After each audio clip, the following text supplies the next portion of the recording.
so much, Lucille. I think I speak for everyone when I say thank you from the bottom of our hearts. You are such an inspiration, and we love you. You have been a beautiful ring runner-up. And now, our beautiful 2020 Utah State Queen, who just happens to be our fun, fantastic, wise leader and friend, will give her farewell speech. And my boss, if she doesn't tire. Yes, I didn't say my name. Look at you. I did.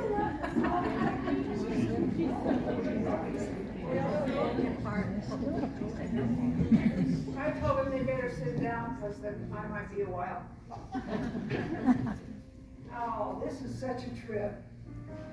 You know, there's a lot of bridges are built with trusses. We all know what.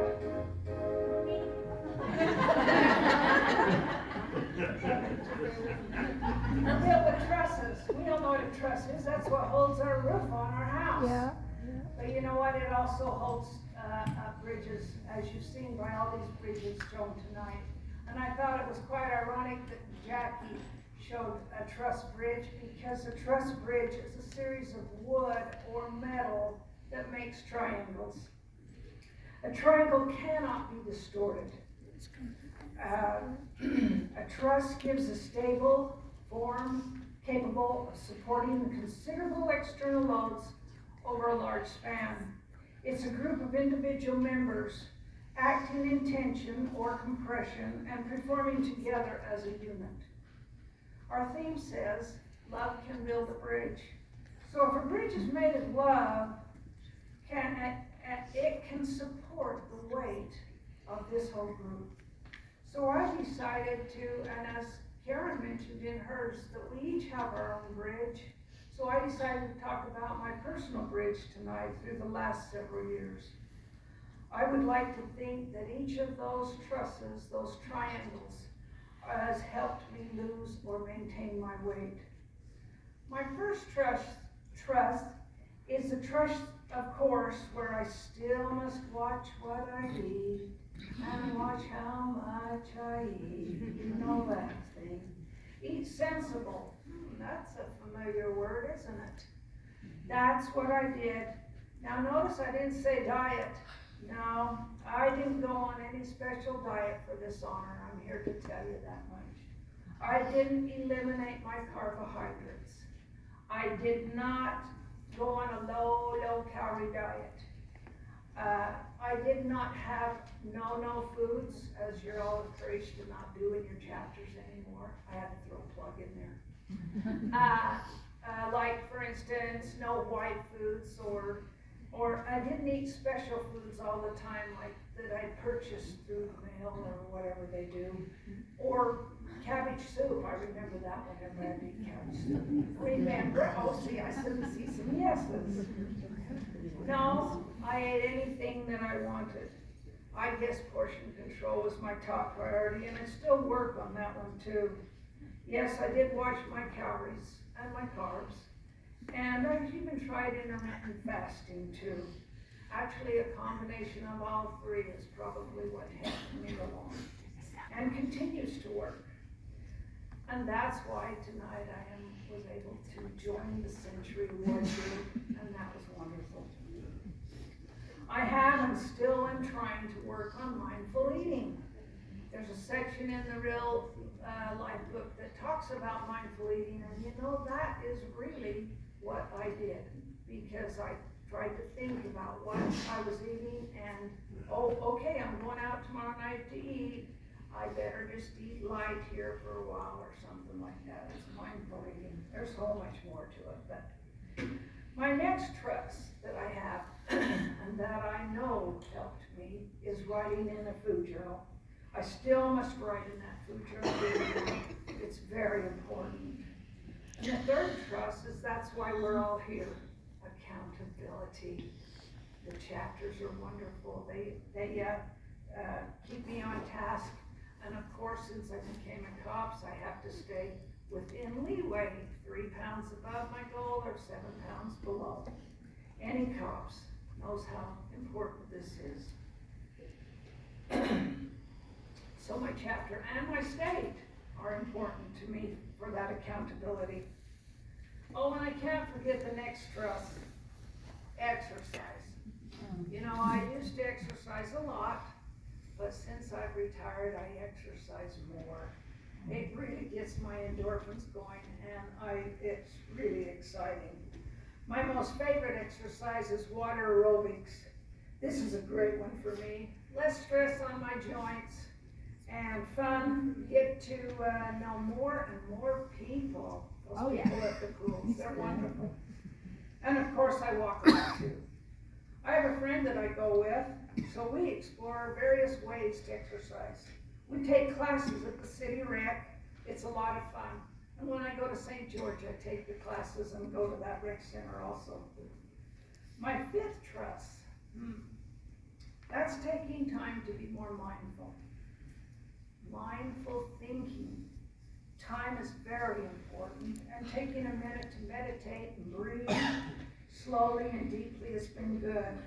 My watch even tells me now that it's time to take a minute, and it reflects also if I push the right button to help me breathe deep. It's taking time for myself to reflect in the present. During these few minutes that I try to completely clear my mind and concentrate on my breath. There's all sorts of information out there about mindful breathing and mindful thinking. Talking to myself, praising myself, just self-discovery and self-nourishment has been very rewarding, but also somewhat time-consuming.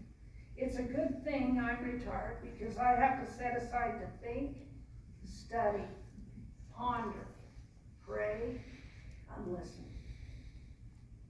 Making your mind in the present, not thinking of the past or the future, is very hard to do. Take it from me.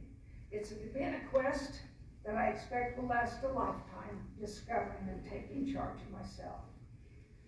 My last trust, and probably the most important, is that I've learned self-love. I've decided that this is the trust that holds it all together. It's like a cornerstone in the archway. It's the trust that works. After all, love can build a bridge. Self-love, I could see that was my downfall. This self-love goes along the way with my mindful thinking trust. I found that I was looking for happiness in the wrong places. I've always thought that happiness depended on outward circumstances, what was going on. But I learned that it's a product of a person's approach to life and can exist in spite of problems.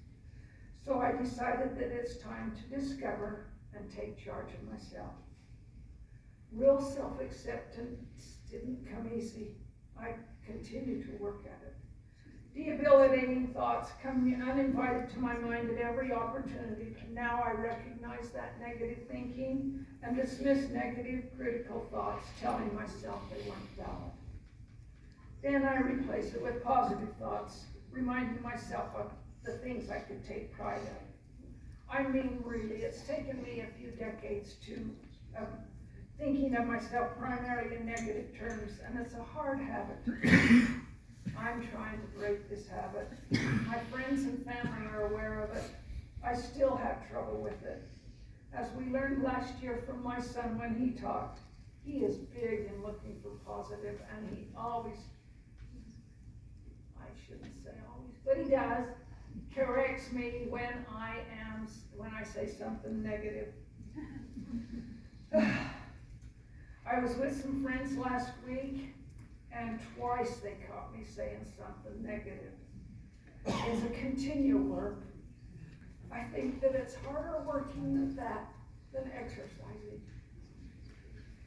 I even caught myself today with somebody, I said it too.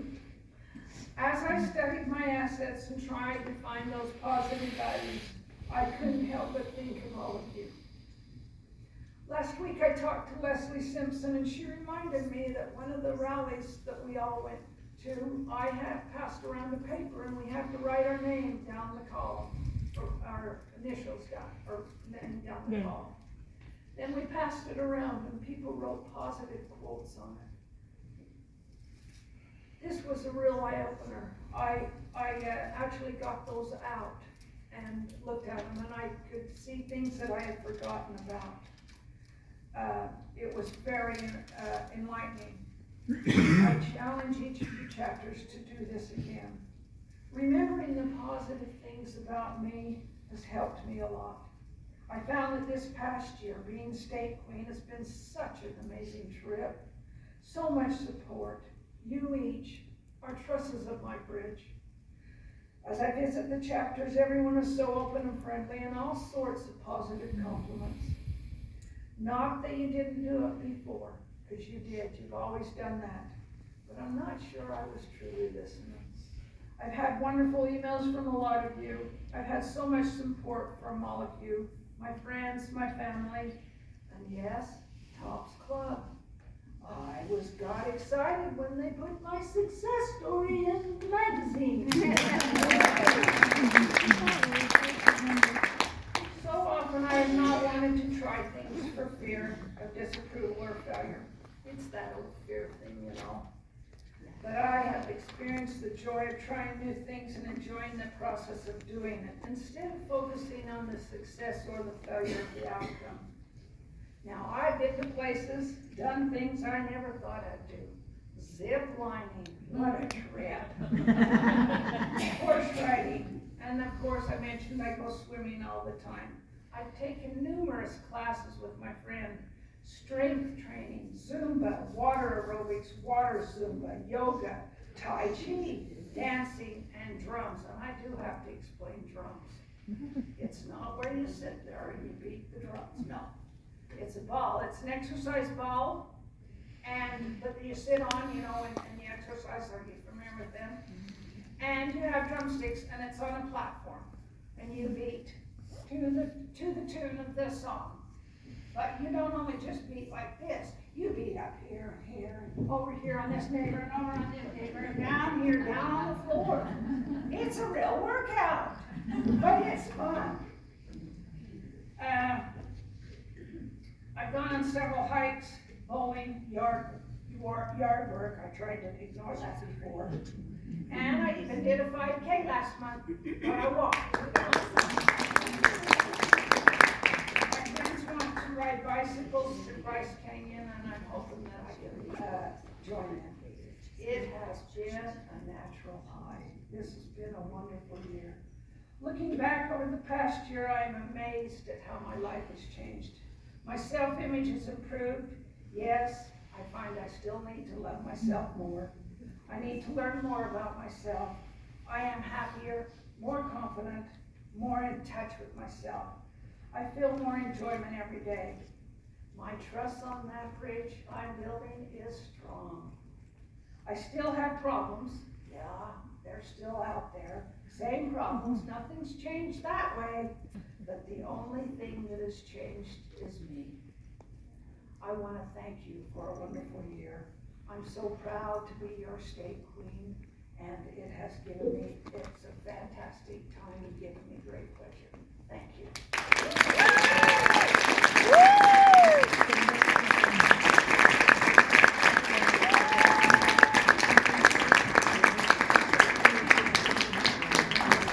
Thank you from the bottom of all of our hearts for the love and thoughtfulness that this wonderful woman has shown to all of us TOPS members through these years, and for the beautiful and graceful state queen she was during her reign. Thank you, Pauline.